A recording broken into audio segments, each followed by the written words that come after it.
কিন্তু এরকম একটা অনুষ্ঠানে আমাকে দাওয়াত দিয়ে নিয়ে আসা হয়েছে শুভেচ্ছা জানানোর জন্য। এখানে আমার জাতীয়তাবাদের বিরুদ্ধে কথা শুনতে তো আমি রাজি না।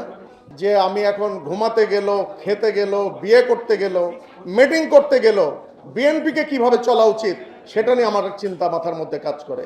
আমি জাতীয়তাবাদী বলে আমাকে এই নির্যাতনের শিকার হতে হয়েছে। আমি আগের থেকে একটা ডিসক্লেমার দিয়ে দিচ্ছি, this is a formal invitation. এখন আমাদের অঞ্চলে প্রচলিত একটা কথা আছে, সেটা প্রথম কথা একটা বলে যে ছেদন জ্ঞান নাই, ছেদন জ্ঞান নাই। সব প্রত্যেকটা জায়গাতে যদি আমি ছিদ্র করার চেষ্টা করি তাহলে ছিদ্ররও মর্যাদা থাকে না, সেলাইয়ের মর্যাদা থাকে না। আমরা এখানে আসছি শুভেচ্ছা জানাতে, অন্তর থেকে শুভেচ্ছা জানাতে। নতুন যে অ্যালায়েন্সটা হয়েছে হেলথ অ্যালায়েন্স, তাদেরকে আমরা শুভেচ্ছা জানাতে আসছি। আমি সেই সময় স্মরণ করছি প্রায় 35 থেকে 40 বছর আগে আমরা যখন ড্যাব নামক সংগঠনটা তৈরি করছিলাম, সেই সময়টা আমি স্মরণ করছি। কিন্তু এখানে এসে যদি আমাকে শুনতে হয় যে বিএনপি নামক রাজনৈতিক দলটাকে কিভাবে চলা উচিত,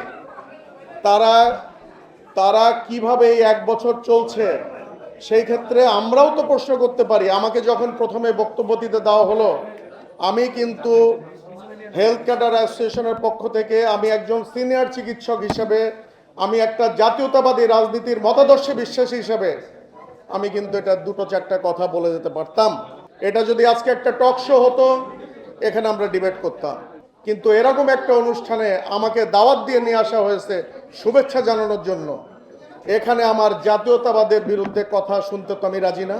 হাজারটা দোষ থাকতে পারে, কিন্তু সেটা ফোরামে কথা বলতে হবে। আমার তো মনে হয় যে আমি এখন ঘুমাতে গেল, খেতে গেল, বিয়ে করতে গেল, মিটিং করতে গেল, বিএনপিকে কিভাবে চলা উচিত সেটা নিয়ে আমার চিন্তা মাথার মধ্যে কাজ করে।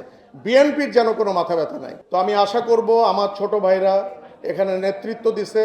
আরেকটা জিনিস আপনাদের বলি, 5ই আগস্টের যেই ইয়াং ছেলেগুলো পথে নেমে আসছে, তাদের বাবা মা, দাদা, খালু, ফুপু কেউ না কেউ হয় জাতীয়তাবাদী, অথবা জামাতে ইসলামী, অথবা আওয়ামী বিরোধী কোনো পরিবার থেকে ছেলেগুলো বের হয়ে আসছে। সুতরাং এটার একক কৃতিত্ব, একক ক্যাশ আমরা কাউকে করতে দেব না। এই কৃতিত্ব এবং ক্যাশ এটা সবার। আমার ছেলে, আমার একমাত্র ছেলে, তাকে আমি ঘরে আটকায় রাখতে পারি নাই। কিসের জন্য? সে 15টা বছর ধরে দেখছে তার বাপের প্রবঞ্চনা, তার বাপকে কিভাবে অপমানিত করা হয়েছে, প্রমোশন থেকে বঞ্চিত করা হয়েছে, একজন সিনিয়র নিউরোসার্জনকে কিভাবে পেরিফেরিতে পোস্টিং দিয়ে রাখা হয়েছে। আমি জাতীয়তাবাদী বলে আমাকে এই নির্যাতনের শিকার হতে হয়েছে। আমি আশা করব এখানে আমরা পলিটিক্যাল বক্তব্য কিন্তু হয়ে গেল।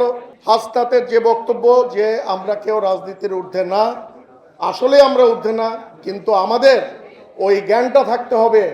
আমি এখন বিয়ের অনুষ্ঠানে না, আমি টক শোতে না, আমি কোনো কনফারেন্সে, এই সেন্সটা থাকলে আমাদের ভেতরে সুসম্পর্ক থাকবে, হৃদ্যতা থাকবে, এবং আমরা চরম মতদ্বৈততার বাদেও আমরা কিন্তু কোলাকুলি করতে পারবো।